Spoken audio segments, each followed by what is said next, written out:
জনগণের রাজনীতি নাকি রাজনীতির জনগণ, রাজনীতির আয়নায় কতটা প্রতিফলন জনগণের, তাদের অবস্থান কোথায়, সেই হিসেবটি বুঝতে যমুনা টেলিভিশনের রাজনীতির এই আয়োজনে পুরো সময় আপনাদের সাথে আছি আমি রোকসানা আনসুমান নিকোল।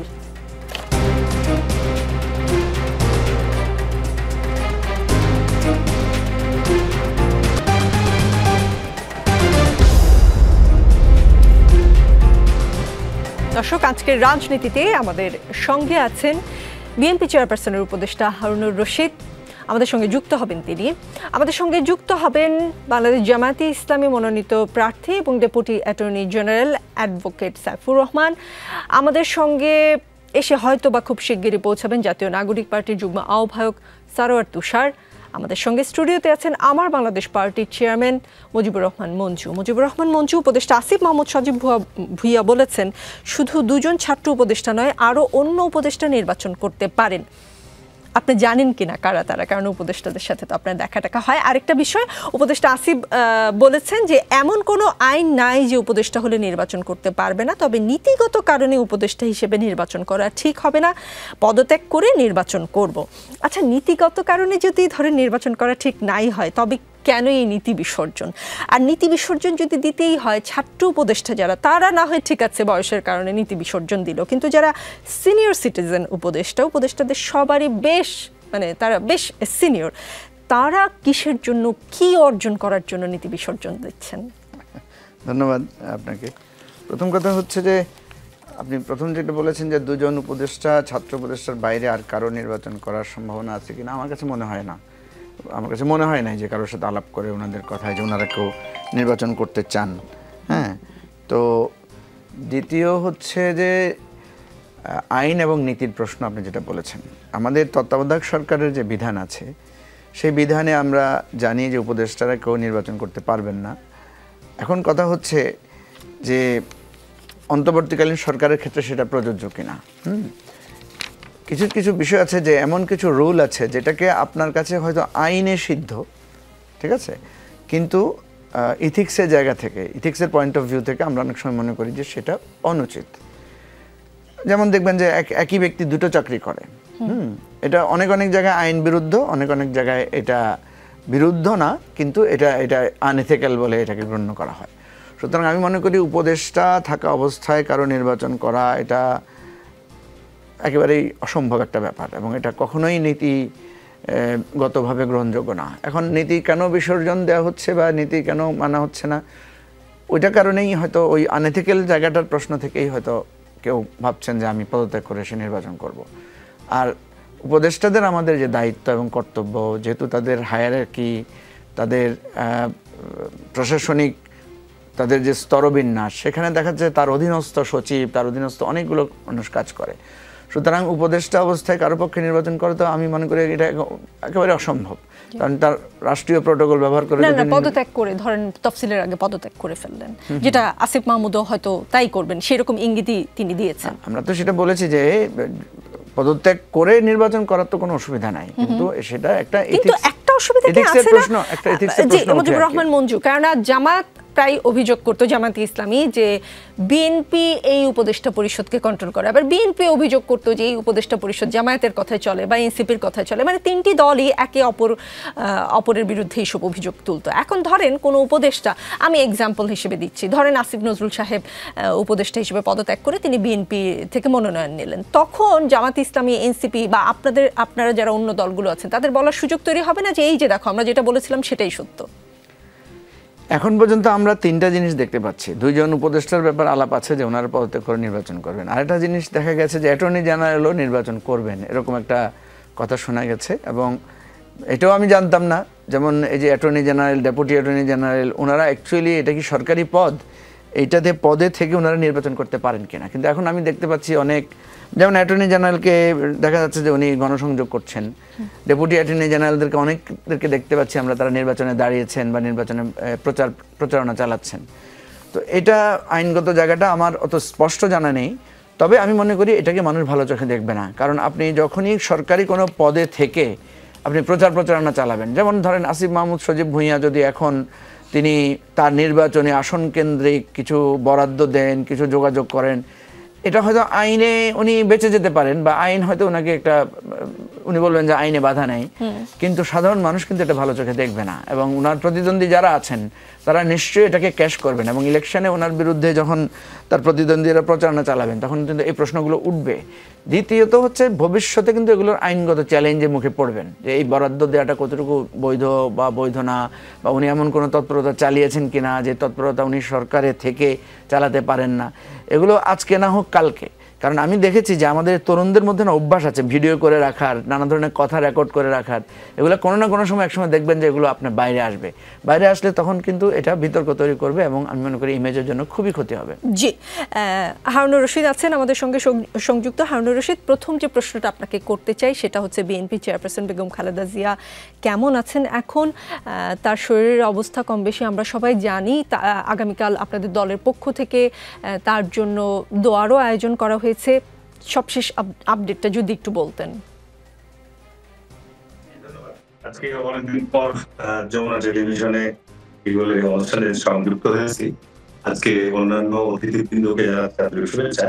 আমি কিন্তু চাপাই অবস্থায় সংযুক্ত হয়েছি এবং নির্বাচনের মাঠ থেকে সংযুক্ত হয়েছি।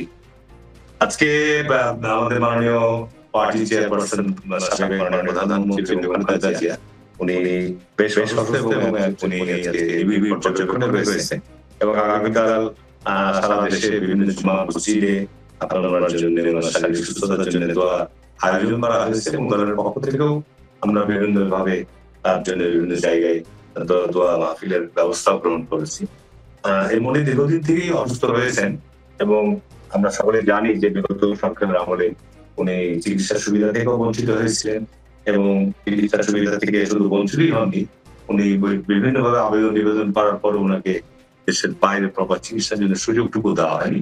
উনি এই 5 মাসের বর্তমান পরিবর্তনের পর বাইরে চিকিৎসার সুযোগ পেয়েছেন এবং সুস্থ ছিলেন, এবং বার্ধক্যজনিত কারণে, স্বাভাবিক কারণে উনি কিছু অসুখ বিসুখের মধ্যে রয়েছেন। আমরা ওনার সুস্থতা দীর্ঘায়ু কামনা করছি এবং আশা করি। জি, হারুনুর রশিদ, আপনি নিশ্চয়ই শুনেছেন উপদেষ্টা আসিফ মাহমুদ সজীব ভুঁইয়া আজকে বলেছেন যে তারা দুজন ছাড়া, মানে আসিফ মাহমুদ সজীব ভুঁইয়া এবং মাহফুজ আলম ছাড়াও অন্য কোনো উপদেষ্টারাও পদত্যাগ করে নির্বাচনে প্রার্থী হতে পারেন। সেক্ষেত্রে আপনাদের দলের সঙ্গে অন্য কোনো উপদেষ্টা, এই দুজন বাদে অন্য কোনো উপদেষ্টা যোগাযোগ করেছে কিনা, বা তাদের যে পারফরমেন্স, এই সরকারের যে পারফরমেন্স, তাদের মন্ত্রণালয়ের যে পারফরমেন্স, আপনারা কি তাদেরকে আসলে আপনাদের দল থেকে নির্বাচন করতে চাইলে তাদেরকে নিজেদের দলে ভেরাবেন কিনা?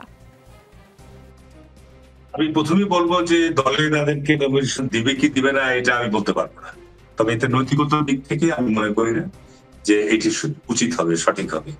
তার কারণ বর্তমান অন্তর্বর্তীকালীন সরকার একটা অত্যন্ত দেশের সংকটময় সময় দায়িত্ব নিয়েছে, এবং আমরা গোটা জাতিগত 15 বছর যাবত একটা অবাধ সুষ্ঠু নিরপেক্ষ নির্বাচনের জন্যই দাবি জানিয়ে আসছিলাম, এবং একটা রক্তপাতের মধ্য দিয়ে যে পরিবর্তনটা হয়েছে, এই পরিবর্তনের মধ্য দিয়ে যারা অন্তর্বর্তী সরকার দায়িত্ব পালন করছে, আমার ব্যক্তিগত অভিমত যে কোনো অবস্থাতেই উচিত হবে না বর্তমান উপদেষ্টা পরিষদের যারা দায়িত্বে আছেন, এই সামনে অল্প কিছুদিনের মধ্যে তফসিল ঘোষণা হতে যাচ্ছে, উপদেষ্টা পরিষদ থেকে অব্যাহতি নিয়ে যে কোনো দল থেকে, বিএনপি শুধু নয়, যে কোনো দল থেকে নির্বাচনে অংশগ্রহণ করা, এটা নৈতিকতার দিক থেকে আমি মনে করি এটা উচিত হবে না। এতে অন্তর্বর্তীকালীন সরকার প্রশ্নবিদ্ধ হবে, এবং যারা দায়িত্বকালীন সময়ে যে দায়িত্ব পালন করেছে তারাও তাদের দায়িত্বকালীন সময়ে বিভিন্ন বিষয় নিয়ে তারা বিভিন্ন প্রশ্নের মুখে পড়বেন। আমি এই জন্য মনে করি যে আজকে আসিফ মাহমুদ যে কথাটা বলেছে, আমি এটা নিন্দা জানাচ্ছি, এটা অনুচিত, এটা অনৈতিক, এবং এটা উচিত হবে না বলে মনে করি। হারুনুর রশিদ, আপনি বলছিলেন যে আপনি নির্বাচনের মাঠ থেকে আমাদের সঙ্গে সংযুক্ত হয়েছেন। নির্বাচনের মাঠ আসলে বিএনপির জন্য কেমন? কেন বলছি, ত্রয়োদশ জাতীয় সংসদ নির্বাচনে অংশ নেওয়ার ঘোষণা দিয়েছেন চট্টগ্রামের বাঁশখালীর আলোচিত বিএনপি নেতা লিয়াকত আলী, চট্টগ্রাম দক্ষিণ জেলা বিএনপির সাবেক যুগ্ম আহ্বায়ক ও বাঁশখালী উপজেলার গন্ডামারা ইউনিয়ন পরিষদের চেয়ারম্যান তিনি। তো তিনি আজকে নিজের ভেরিফাইড ফেসবুক অ্যাকাউন্টে পোস্ট করা এক ভিডিও বার্তায় বলেছেন, আমি 41 বছর ধরে বিএনপির রাজনীতি করেছি, এ সময় বাঁশখালীর পাশে থাকার চেষ্টা করেছি, নেতাদের ড্রয়িং রুমে হাজিরা দিতাম না বলে ড্রয়িং রুম পলিটিক্সে বারবার পরাজিত হয়েছি।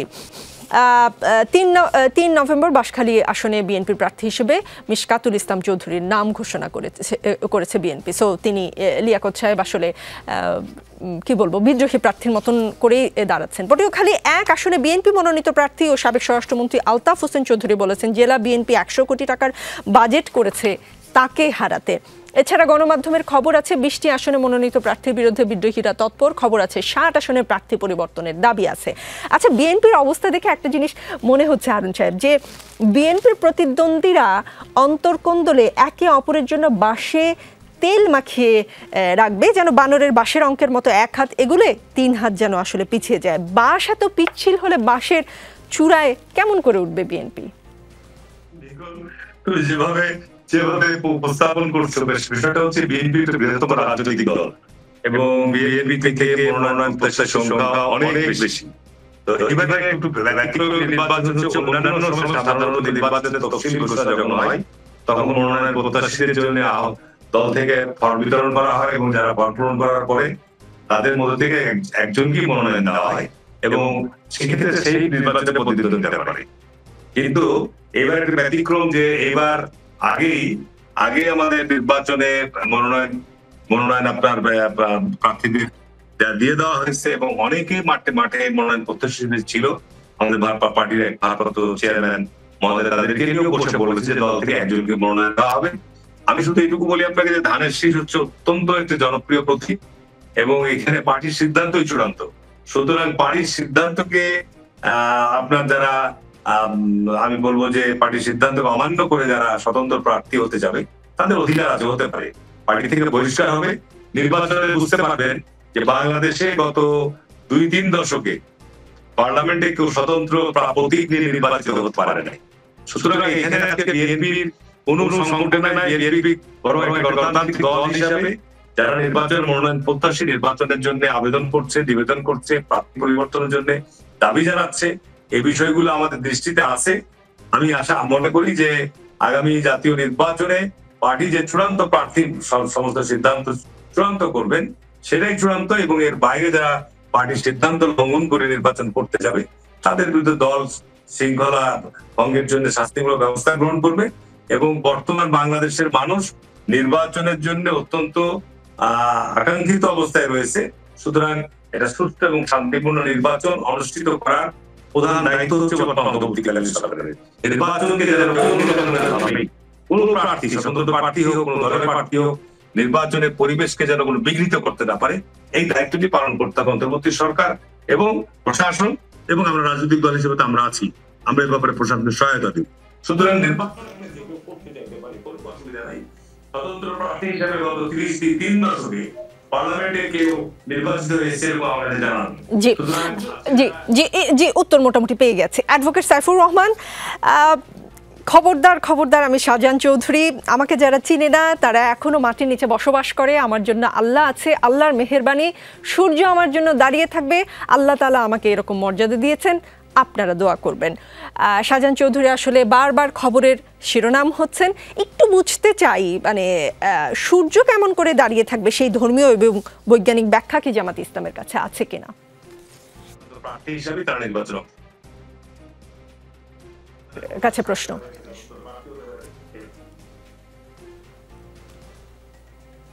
অ্যাডভোকেট সাইফুর রহমান,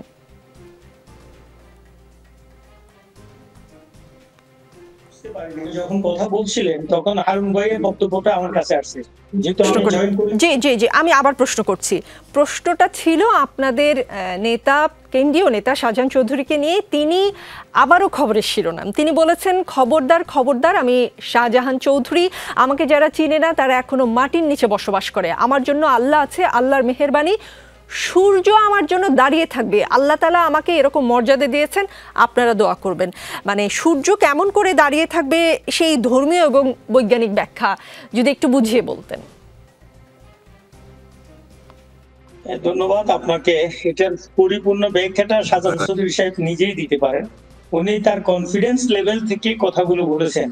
যদি এরকম কোনো মুজিজা ওনার কাছে থেকেই থাকেন তিনি সেই বিষয়ে পরিষ্কার করবেন। আসলে এগুলো একটা অ্যাবস্ট্রাক্ট বিষয়, কারণ জনগণের বেশি ভালোবাসা, যুবকদের বেশি সমর্থন এবং বারবার নির্বাচিত হওয়ার কারণে ওনার কনফিডেন্স লেভেলটা হয়তোবা বেড়ে গেছেন, এবং আমি আশা করছি এই বিষয়ে উনি চূড়ান্ত ব্যাখ্যাটা দিবেন। এই বিষয়ে আমি অন্যভাবে এটার কোনো ব্যাখ্যা দিতে পারবো না। অ্যাডভোকেট সাইফুর রহমান, আমাদের বাউলরাও কিন্তু অ্যাবস্ট্রাক্ট ভাবে অনেক কিছু বলেন। আমি আমি আমি শুধু একটু বিষয়টা আপনার দৃষ্টি আকর্ষণ করার চেষ্টা করি। বাউল আবুল সরকারের মুক্তির দাবি ও দেশ জুড়ে মাজার দরগা ভাঙচুরের প্রতিবাদে খুলনায় গণতান্ত্রিক ছাত্র জোটের মানববন্ধনে হামলা ও মারধর করা হয়েছে। প্রত্যক্ষদর্শীদের ভাষ্য, বেলা 3:30টার দিকে গণতান্ত্রিক ছাত্র জোট মানববন্ধনের ঘোষণা দেয়। একই সময়ে ও একই স্থানে ধর্ম অবমাননার অভিযোগ তুলে ছাত্র জনতার ব্যানারে পাল্টা বিক্ষোভের ঘোষণা দেয়া আরেক দল উপস্থিত হয়। ছাত্র ইউনিয়নের জেলা কমিটির সাধারণ সম্পাদক সজীব খান বলেন, পুলিশ উপস্থিত থাকলেও 5টার দিকে আমাদের উপর পরিকল্পিতভাবে হামলা চালানো হয়। ছাত্র জনতার নামে যারা এসেছিল তারা আপ বাংলাদেশ ও শিবিরের কর্মী বলে তারা অভিযোগ করেছেন। বাউল আবুল সরকারের মুক্তির দাবি করলে শিবিরের আসলে আপত্তির জায়গাটা কোথায়? দেখুন, এই স্পর্শকাতর বিষয়ে এখন পরিকল্পিতভাবে কিছু লোককে আমাদের নির্বাচনী পরিবেশ হাইলাইট করার জন্য রাস্তায় নামিয়ে দেওয়া হয়েছে। এবং বাবুল সরকার যে কথাগুলো বলেছেন, তিনি সূরা নাসকে এই আল্লাহ নাচতে নাচতে বলেছেন, এবং তিনি আরো কতগুলো কথা আপত্তিকর এমন ভাবে বলেছেন, আসলে এটা একটু শাস্তিযোগ্য অপরাধ। এবং বাংলাদেশের গণতান্ত্রিক যে পরিবেশ, নির্বাচনের যে পরিবেশ, সেটাকে কিন্তু নষ্ট করার একটি প্রক্রিয়া। কিন্তু যারা এখানে হামলা হয়েছে বা নির্যাতন চালিয়েছে, প্রত্যেকের বক্তব্য রাখার অধিকার আছে, কিন্তু আমাদের দেশে তো সেই সংস্কৃতি চালু হয়নি। কারণ আপনি যদি 5ই আগস্টের আগে যান, তাহলে আপনি কি একটা ব্যানার নিয়েও কি রাস্তায় কোথাও দাঁড়িয়ে থাকতে পারতেন? সেখানে তো ব্যাপকভাবে নির্যাতন করেছে, একটা লোক ধর্মের অবমাননা করেছে, পুরো আল্লাহর সাথে শিরকি কথাবার্তা সে পরিষ্কার ভাবে বলেছেন।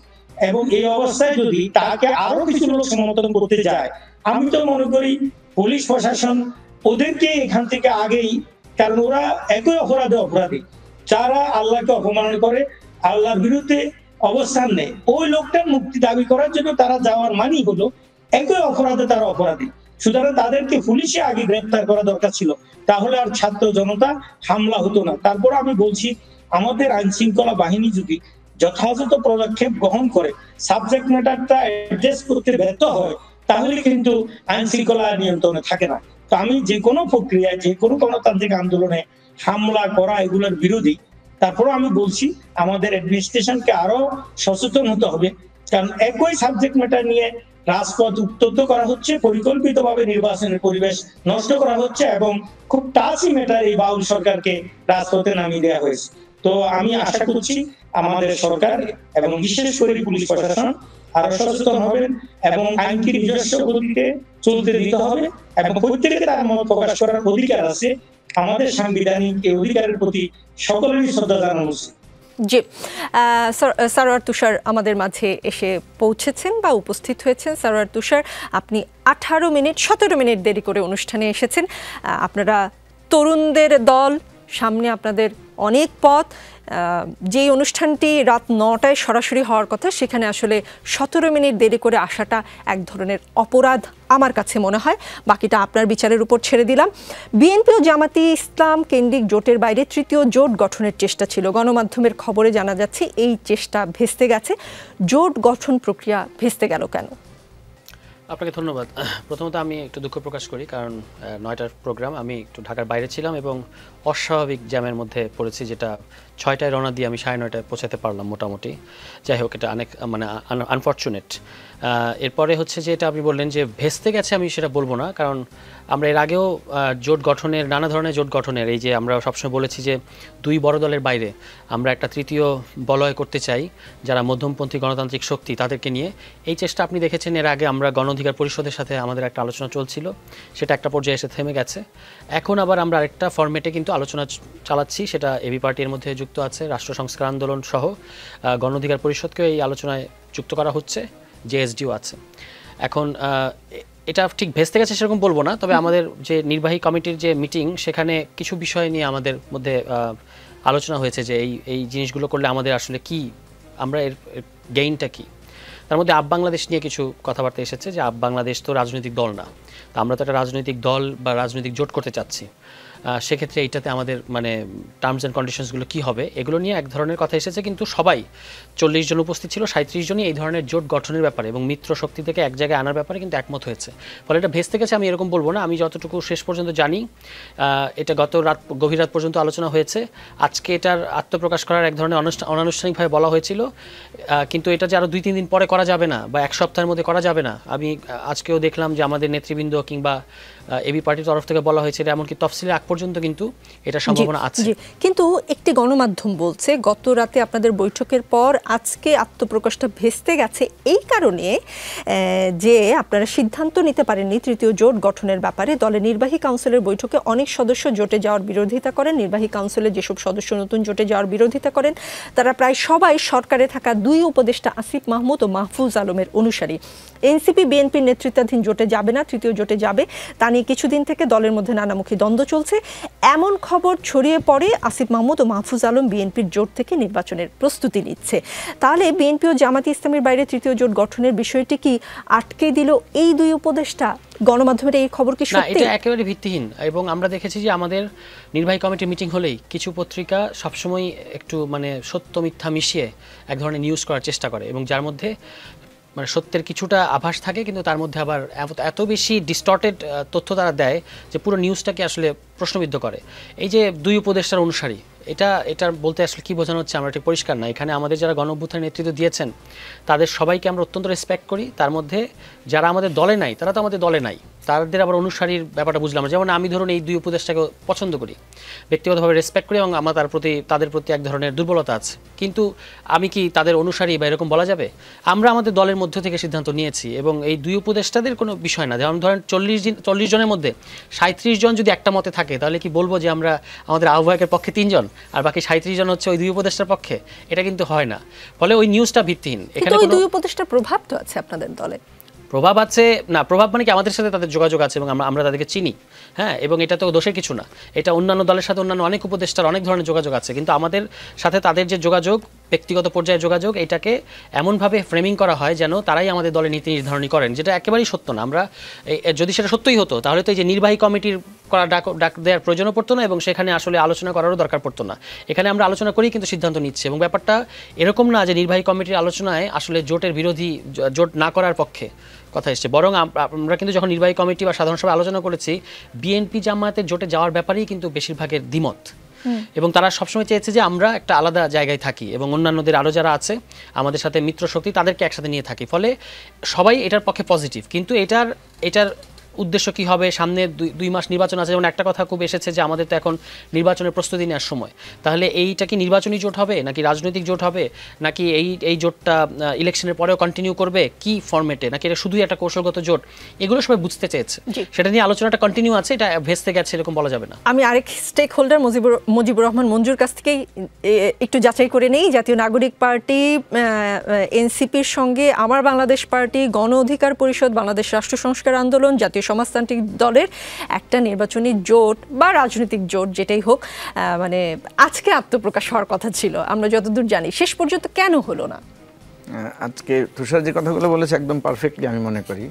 আমি তো ভাবলাম যে ওর কাছে ইনফরমেশন গ্যাপ থাকতে পারে, কারণ সে তো ছিল না মিটিংয়ে। আমি দেখলাম যে সে ক্লিয়ারলি বলেছে। এখানে দেখেন, এনসিপি, এবি পার্টি, রাষ্ট্র সংস্কার আন্দোলন, এই 3টা দলের মধ্যে কোনো, আমি মনে করি যে জোট গঠন নিয়ে কোনো সুবিধা ছিল না। গণ অধিকার পরিষদের ভেতরে এই আলোচনাটা নিয়ে একটা লম্বা আলোচনা হয়েছে। সেখানে আমাদের ধারণাটা ছিল যে এটা একটা রাজনৈতিক জোট হবে এবং রাজনৈতিক জোট ইলেকট্রাল জোটেও রূপান্তরিত হতে পারে, বা ইলেকট্রাল জোটটা হচ্ছে সাময়িক আর পলিটিক্যাল মানে অ্যালায়েন্সটা হচ্ছে লং টার্ম। এবং লং টার্মের ভিত্তিটা হচ্ছে আমরা জুলাই অভ্যুত্থানের অঙ্গীকার এবং সনদে যে জিনিসগুলো এসেছে এগুলোকে আমরা মনে করছি নতুন রাজনৈতিক বন্দোবস্তের জন্য এগুলো খুবই গুরুত্বপূর্ণ। ফলে এটাই হবে আমাদের ঐক্যের ভিত্তি, এভাবেই আমাদের মধ্যে আলোচনা হয়েছে। তো সেখানে কিন্তু যেমন ধরেন এই 3টা দলের মধ্যে কিন্তু এক ধরনের আলোচনা হয়েছে। গণ অধিকার পরিষদ সেখানে যুক্ত হয়েছে সেই আলোচনায়। সেখানে অনেক কিছু গণ অধিকার পরিষদের কাছে পরিষ্কার ছিল না, সেগুলো তাদেরকে পরিষ্কার করা হয়েছে। আমরা পুরো রাত ভরে মিটিং ছিল। তো এটা যেটা ছিল যে এটা ডিলে হয়ে গেছে, এটা হওয়ার কথা ছিল যে আগেই গণ অধিকার পরিষদকে জানানো হয়েছিল, কিন্তু ওনাদের নেতারা বিভিন্ন জায়গায় নির্বাচনী সফরে থাকার কারণে হয়তো তারা বসে মিটিংটা প্রপারলি করতে পারেন নাই।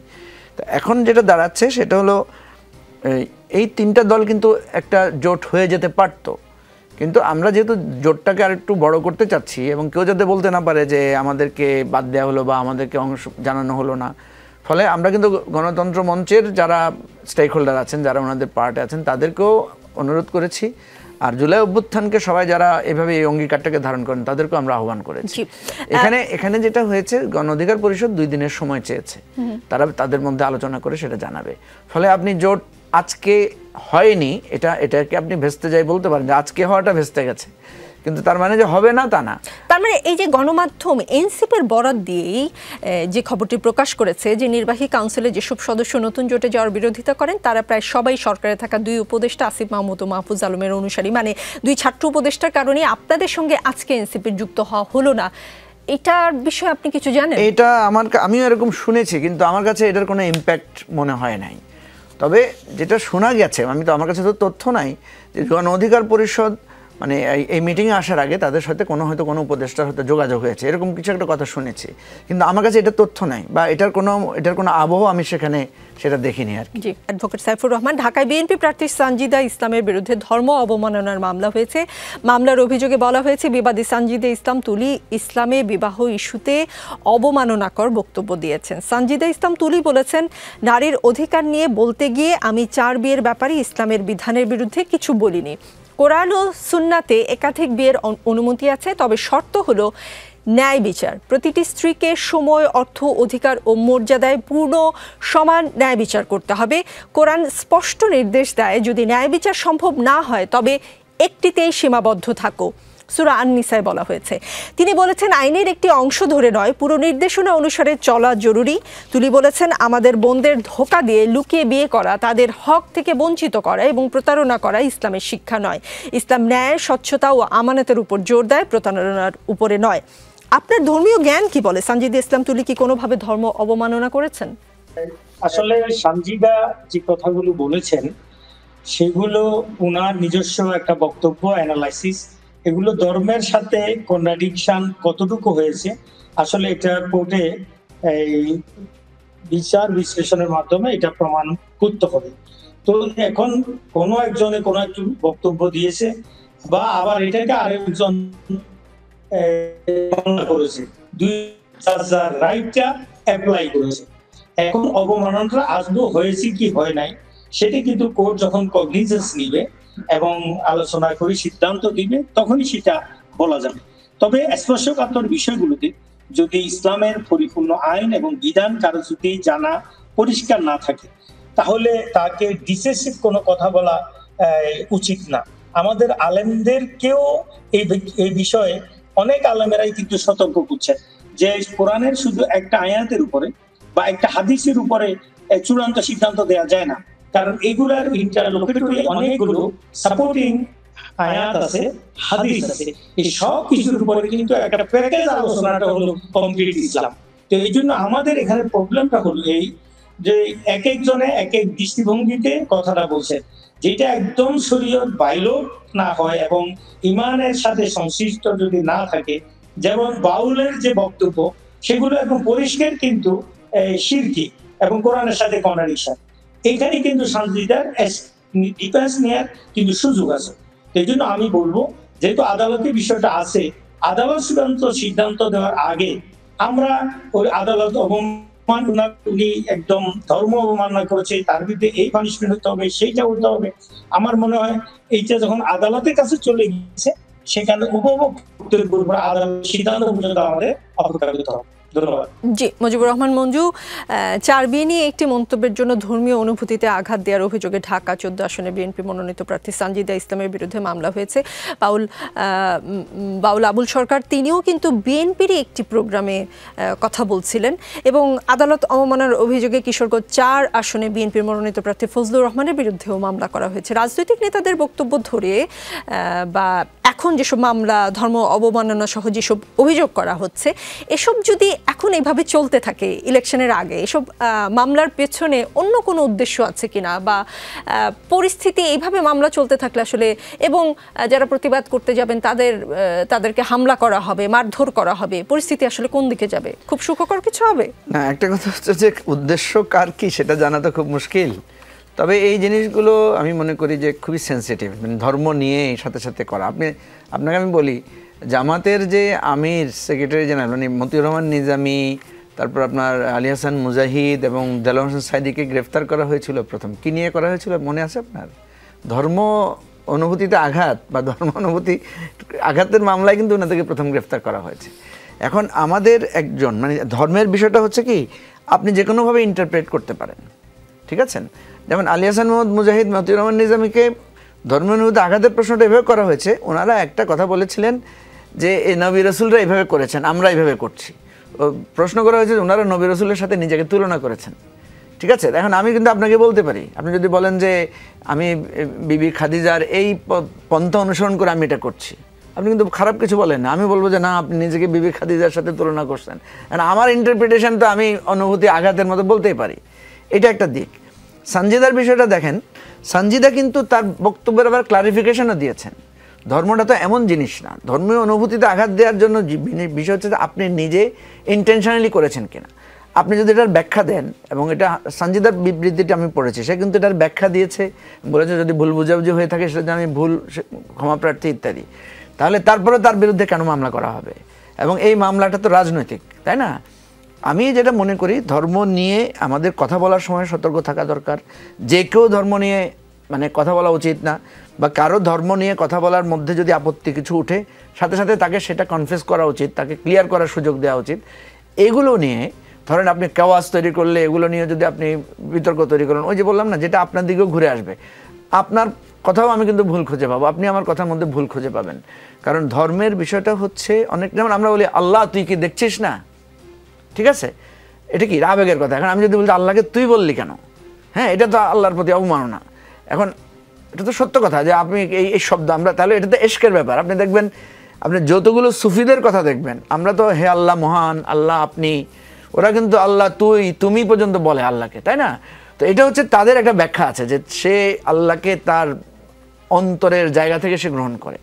এই জন্য বলছি সুফিবাদের জায়গাটা আমাদের সাথে মিলবে না। আমি নিজেও বাউলদের অনেক কিছুর সাথে আমি একমত না, কিন্তু প্রশ্ন হচ্ছে ওদের একটা ব্যাখ্যাটা জানা উচিত। আমি তো ওদিনও একটা অনুষ্ঠানে বলেছি যে আমার কাছে একটা গানের কথা মনে হয়েছে সম্পূর্ণ এটা আল্লাহর বিশ্বাসের সাথে সাংঘর্ষিক। আমি তাকে জিজ্ঞেস করলাম যে ভাই, এটা তো একদম মানে আনএক্সেপ্টেবল, আপনি যেটা বলছেন। যেমন বলছে মরণকালে ঢোলবাঁশি বাজাই, একজন গান গাচ্ছে। তো আমি বললাম যে মরণকালে আমরা সাধারণত জানি আমাদের ট্র্যাডিশন হচ্ছে দোয়া কালাম পড়া, শোকাগ্রস্ত হওয়া। আপনি বলছেন উৎসব করার জন্য, এটা কী ধরনের কথা? আর আপনি আবার এটা বলছেন ইসলামিক একটা থট থেকে। তারা বলছে যে আমাদের কোরআন শরীফে বলা হচ্ছে যে যে মারা গেছে, যে সোল, সে তার আল্লাহর কাছে ফিরে যাচ্ছে, তার সৃষ্টিকর্তার কাছে ফিরে যাচ্ছে। তার সৃষ্টিকর্তার কাছে যাচ্ছে, এর চেয়ে আনন্দময় আর কি হতে পারে? সো আমরা বলছি মরণকালে তোমরা দুঃখ করো না, মরণকালে তোমরা আনন্দ উল্লাস করো। দেখেন ব্যাখ্যাটা পুরো উল্টো। তা আমি তখন বললাম যে ভাই, আপনার এই ব্যাখ্যা আমি গ্রহণ করতে পারছি না, সো আমার কাছে এটা অ্যাকসেপ্টেবল না। কিন্তু সে তো একটা ব্যাখ্যা দিচ্ছে তার জায়গা থেকে। কথা হলো এই ব্যাখ্যার মূল মানে বিচারটা কে করবে? কোর্ট করবে না ধর্মীয় নেতারা করবে? কারণ আমাদের ধর্মীয় নেতাদের মধ্যেও তো বিভেদ আছে। আপনি দেখবেন একদল আরেক দলকে বলছে কাফের হয়ে গেছে, একদল আরেক দলকে বলছে যে সে মুরতাদ হয়ে গেছে, একদল আরেক দলকে বলছে এরা ফিতনাবাজ, ফেরকাবাজ, নানা ধরনের কথা। কই আপনার মানে এই হেফাজত ইসলামের আমির যখন অন্য একটা ইসলামিক দলের ব্যাপারে ফতোয়া দিয়েছে, তখন সেটা নিয়ে তো ওই ধরনের বিভেদ হয় নাই, ওনার বিরুদ্ধে তো মিছিল হয় নাই, ঠিক আছে? তার মানে হচ্ছে ধর্মের বিষয়টা নিয়ে আমাদেরকে সতর্ক থাকা উচিত। যারা বলছেন, যারা কথা বলছেন, যেমন সঞ্জিদাকেও আমি বলবো, উনি যে কথাটা বলেছেন ওনার এটা সাথে সাথে ক্লিয়ার করা উচিত ছিল, এবং করেছেন অবশ্য পরে। এই জায়গাগুলো থেকে নিজেদেরকেও বিরত থাকা উচিত, বাউলদেরও সতর্ক থাকা উচিত।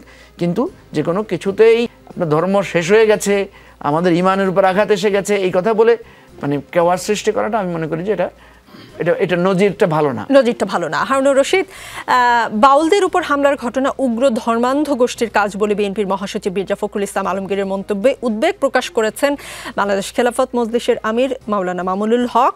বলেছেন তৌহিদি জনতা শান্তিপূর্ণ প্রতিবাদকে ধর্মান্ধতা বলা সংঘাত উস্কে দেওয়ার শামিল। তিনি বলেছেন যে বাউল আবুল সরকারের প্রকাশ্য আল্লাহদ্রোহী অবমাননাকর ইমান বিধ্বংসী বক্তব্য দেশ জুড়ে গভীর ক্ষোভ সৃষ্টি করেছে। এমন বক্তব্য কোনোভাবেই গ্রহণযোগ্য নয়। তিনি আরও বলেছেন বক্তব্যকে আড়াল করে কুখ্যাত এই বাউলের পক্ষাবলম্বন এমনকি একটি বৃহৎ রাজনৈতিক দলের মহাসচিবও তিনি মির্জা ফখরুল ইসলাম সাহেবকে মিন করেছেন। ঠাকুরগাঁয়ের ঘটনাকে কেন্দ্র করে তৌহিদি জনতার ন্যায্য প্রতিবাদকে উগ্রবাদী ধর্মান্ধ চক্রের কাজ বলেছেন। আবুল সরকারের পক্ষাবলম্বী সব গোষ্ঠীর অসত্য উপাসনা অত্যন্ত উদ্বেগজনক। এখন বিএনপির প্রতিক্রিয়া কি বাংলাদেশ খেলাফতে মজলিসের আমিরের এই রিয়াকশনের পর?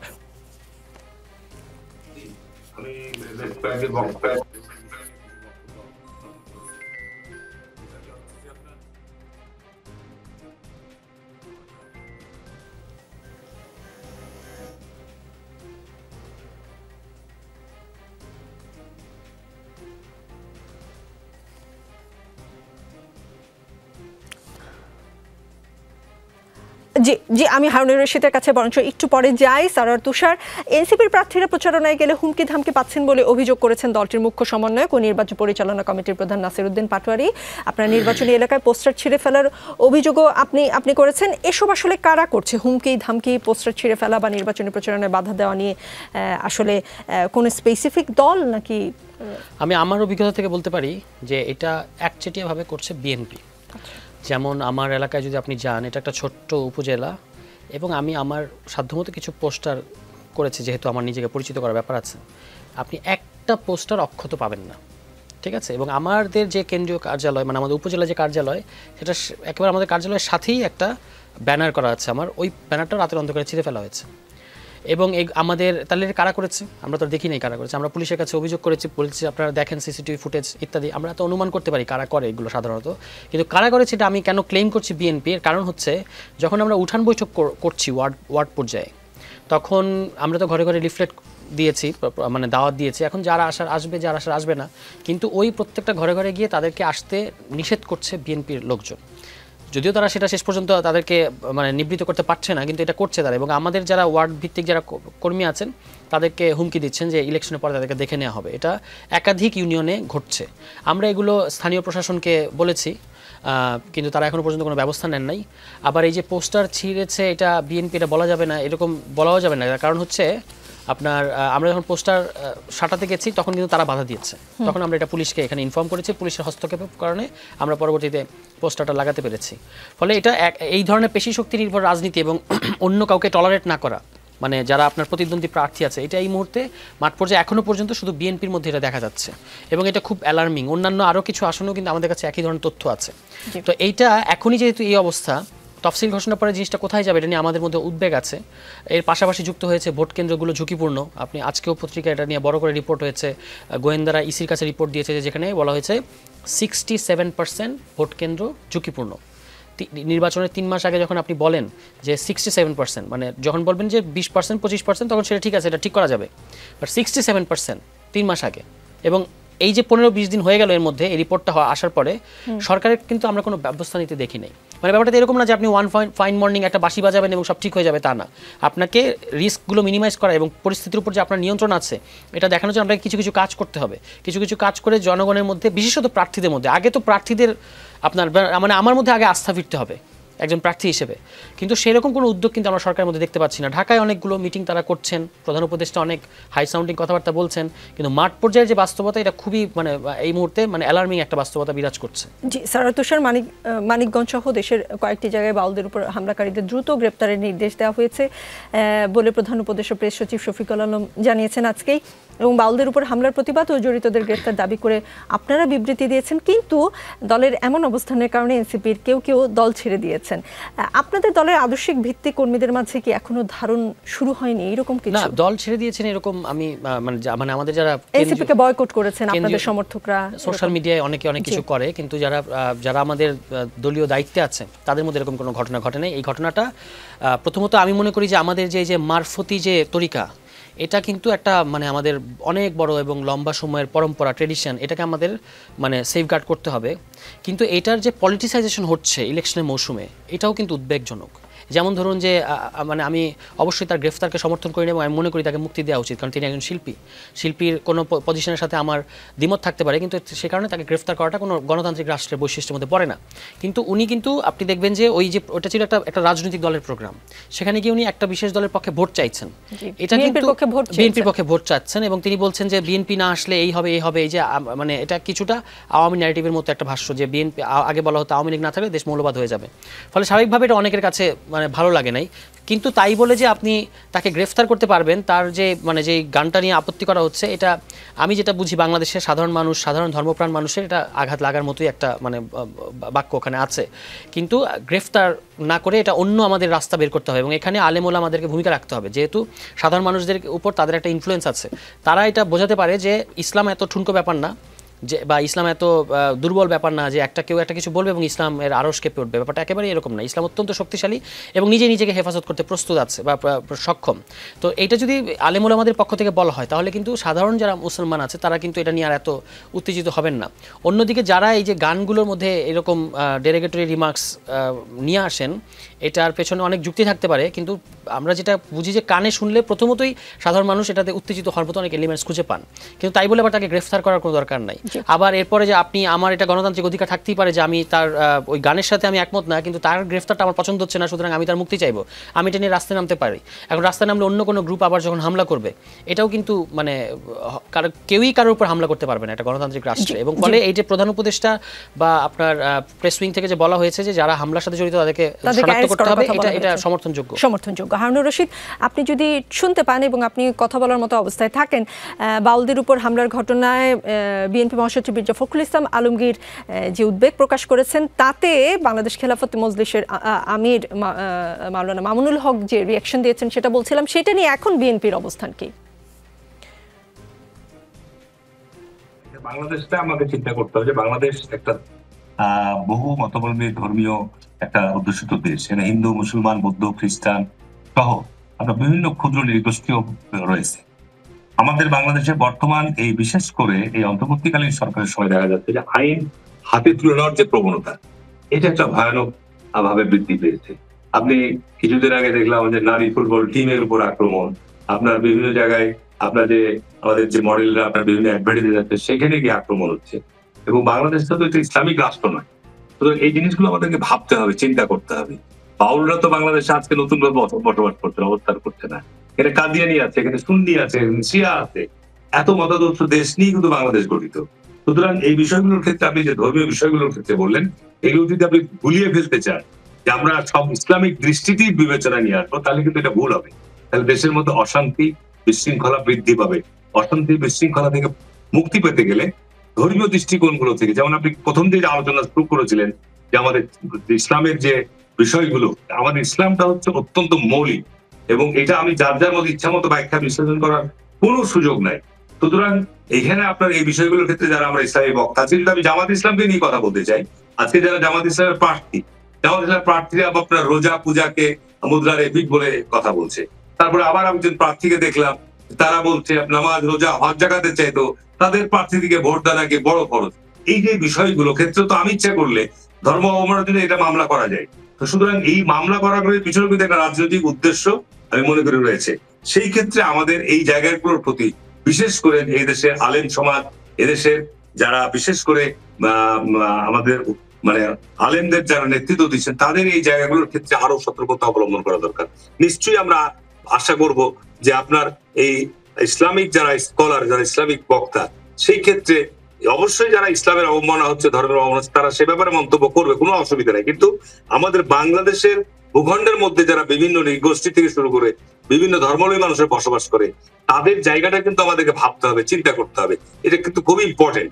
বাংলাদেশ জাতীয়তাবাদী জি, হারুনুর রশিদ, একটা খবর, নোয়াখালীর একটা খবর আপনার দৃষ্টি আকর্ষণ করছি। বিয়ের অনুষ্ঠানে সাউন্ড বক্সে গান বাজানোকে কেন্দ্র করে দ্বন্দ্বের পর ডাকা হয়েছিল সালিশ। স্থানীয় যুব দলের এক নেতা সালিশ ডাকেন, পরে স্থানীয় বিএনপি অঙ্গ সংগঠনের নেতারাও এতে অংশ নেন। সেই সালিশে কনের বাবা, মা ও ভাইকে প্রকাশ্যে বেত্রাঘাত করা হয়েছে বলে অভিযোগ করেছে তারা। পাশাপাশি ওই সালিশে কনের পরিবারকে 50,000 টাকা জরিমানাও করা হয়। বিএনপিও কি এসব নিয়ে আসলে পিছিয়ে থাকতে চাচ্ছে না, এরকম কিছু? না, আমি এটা নিন্দা জানাচ্ছি। আপনার আসলে হয় কি, আমাদের বাংলাদেশে আপনার বিভিন্ন জেলা, উপজেলা, ইউনিয়ন পর্যায়ে আমাদের কমিউনিটি সেন্টারের মারাত্মক অভাব। এই সমস্ত সামাজিক অনুষ্ঠানগুলো করার সব উচ্চ স্বরে আপনার যে সমস্ত সাউন্ড বক্স ব্যবহার করা হয়, স্বাভাবিক কারণে এখন এত উচ্চ স্বরের আপনার সাউন্ড বক্স বাজানোর ফলে দেখা যায় তার প্রতিবেশী আশেপাশের তাদের বিভিন্ন ক্ষেত্রে তাদের বিভিন্ন স্বাভাবিক কর্মকাণ্ডের বিঘ্ন সৃষ্টি হয়। সুতরাং আমাদের এই জায়গাগুলোর ক্ষেত্রে যদি আমরা সরকারি পর্যায়ে চিন্তা করি যে আমরা ইউনিয়ন পর্যায়ে, জেলা পর্যায়ে, থানা পর্যায়ে, সারা দেশে প্রাইভেট এবং সরকারি ভাবে যদি কমিউনিটি সেন্টারগুলো আমরা নির্মাণ করতে পারি, সেই জায়গাগুলোতে যদি এই সমস্ত অনুষ্ঠানগুলো হয়, তাহলে কিন্তু এই ধরনের অনাকাঙ্ক্ষিত অপ্রীত ঘটনা ঘটবে না। এই ধরনের ঘটনাকে কেন্দ্র করে আপনি বিএনপির নাম উল্লেখ করে বললেন, এই ধরনের ঘটনা কিন্তু সারা বাংলাদেশে বিভিন্ন সময় ঘটে। আমার বাসার সামনেও একটা আপনার আছে বা কমিউনিটি সেন্টার আছে, সেখানে দেখা যাচ্ছে হিন্দুদের বিয়ে আছে রাত 12টার সময় তারা ঢোল বাজাচ্ছে।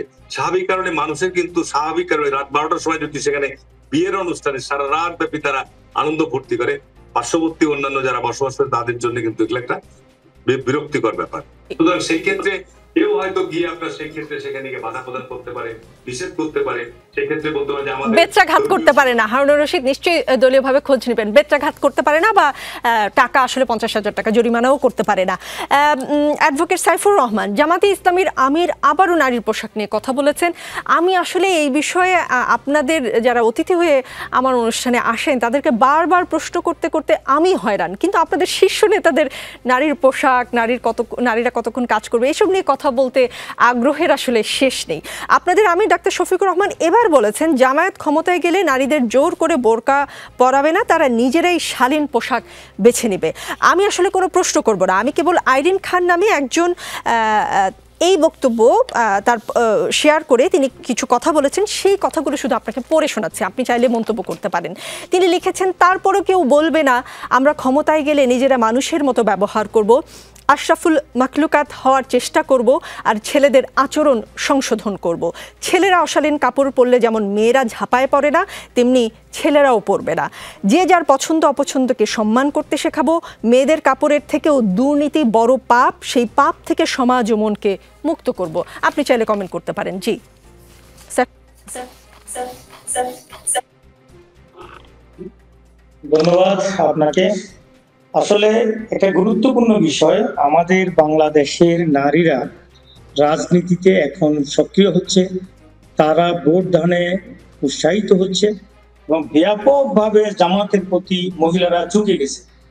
কিন্তু কিছু সংখ্যক ব্যক্তি পরিকল্পিতভাবে বিভিন্ন বাড়ি ঘরে গিয়ে তাদের প্রোগ্রামে বিভিন্ন জায়গায় এই মহিলাদেরকে বিভ্রান্তমূলক কথাগুলো বলছে যে জামাত ক্ষমতা গেলে নারীদের এই করবে সেই করবে ইত্যাদি ইত্যাদি।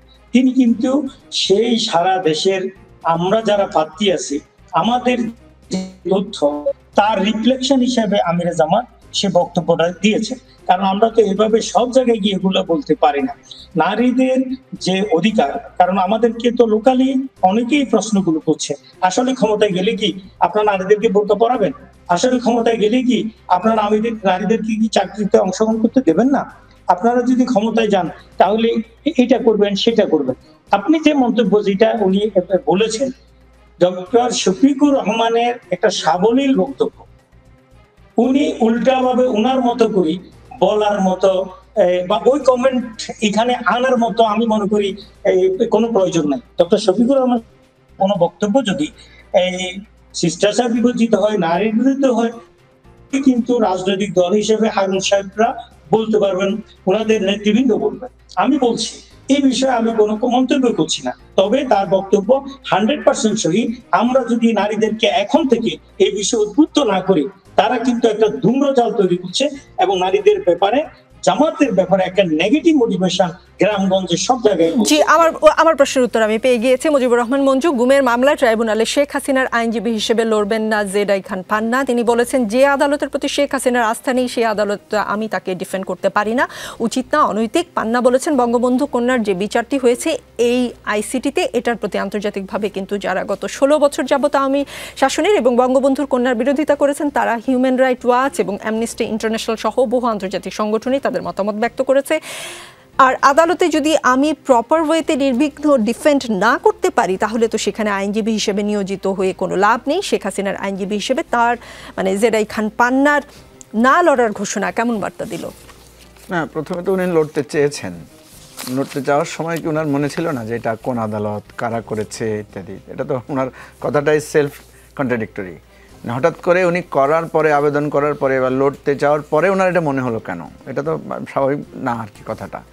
আমার কাছে যেটা মনে হয়েছে সেটা তো প্রথমে যখন উনি চাইলেন ওনাকে দিলেন না, এখন আবার যারা অনুমতি দিলেন তাদের ক্ষেত্রেও প্রযোজ্য যে তারা প্রথমে নাই বা করলেন কেন, এখন আবার তাকে বলছেনই বা কেন? এখন কি এই বিচারটিকে যখন প্রশ্ন উঠেছে অ্যামনেস্টি ইন্টারন্যাশনালের মতো আন্তর্জাতিক মানবাধিকার সংগঠনগুলো প্রশ্ন তুলেছে, তখন কি জেডাই খান পান্নাকে দিয়ে আসলে পুরো ট্রাইব্যুনালের এক ধরনের বিশ্বাসযোগ্যতা অর্জনের চেষ্টা ছিল কিনা? একটা বিষয় হচ্ছে এখানে তো ইন অ্যাবসেন্সিয়া বিচারের কথা হচ্ছে। এখানে তো শেখ হাসিনা আইনজীবী নিয়োগ করতে পারছেন না, এখানে রাষ্ট্র আইনজীবী নিয়োগ করবে।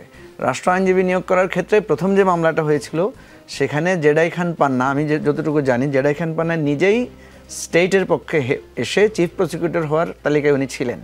পরে যে কোনো কারণে ওনাকে বাদ দেওয়া হয়েছে। পরে উনি আসামি পক্ষে আইনজীবী হওয়ার জন্য যখন আবেদন করেছেন, আমরা আদালত থেকে যেটা শুনেছি তখন ডেট শেষ হয়ে গেছে, মানে তারিখ চলে যাওয়ার পরে উনি আবেদন করেছেন, যার কারণে আবেদন গ্রহণযোগ্য হয় নাই। এই মামলায় এখন যেটা গুমের মামলা, এই মামলায় কিন্তু উনি ডিউ ডেটে রাইট টাইমে উনি আবেদন করেছেন এবং তার আবেদনটা অ্যাকসেপ্টেবল হয়েছে। এখন উনি আবেদন করে উনি প্রত্যাহার করছেন এবং উনি ওই কোর্টকেই বলছেন যে এই কোর্টটা গ্রহণযোগ্য না। এখন প্রশ্ন হলো যে দেখেন, যখনই আপনি অনুপস্থিতিতে মামলা করবেন, একজন আসামি যখন অনুপস্থিত থাকে তার যেই আইনজীবী থাকে তার একটা লিমিটেশনস থাকে, কারণ উনি তো ওইভাবে তার পক্ষে কথাটা বলতে পারেন না, তাকে তার এই লিমিটেশনের মধ্যে তাকে কাজ করতে হয় এবং এটা প্রপার আইনি লড়াই করা যায় না। সেই জন্যই কিন্তু মানে আসামি পলাতক থাকা আইনের বিচারে সবসময় প্রশ্ন তুলবেই সবাই, কারণ আসামি পক্ষ তো এই প্রশ্ন তুলবেই। সেই জন্য সবচেয়ে প্রপার জায়গা হচ্ছে শেখ হাসিনা আত্মসমর্পণ করে এই মামলাটা প্রপারলি ফেস করা। জি, দেশের অর্থনীতির রক্তক্ষরণ হচ্ছে বলে মন্তব্য করেছেন বাংলাদেশ চেম্বার অফ ইন্ডাস্ট্রিজের সভাপতি আনারুল আলম চৌধুরী পারভেজ। তিনি বলেন, আমরা চিৎকার করলেও সরকার শুনছে না, তারা ব্যবসায়ী মহলের কেয়ার করছে না। ইন্টারিম সরকার, আপনারা কেন ব্যবসায়ী মহলের কেয়ার করছেন না সেই প্রশ্ন দিয়ে শেষ করতে চাই, যদিও রাজনীতিতে শেষ কথা বলে কিছু নেই, চলতে থাকবে। আগামী রবিবার রাত 9টায় আবারও দেখা হবে।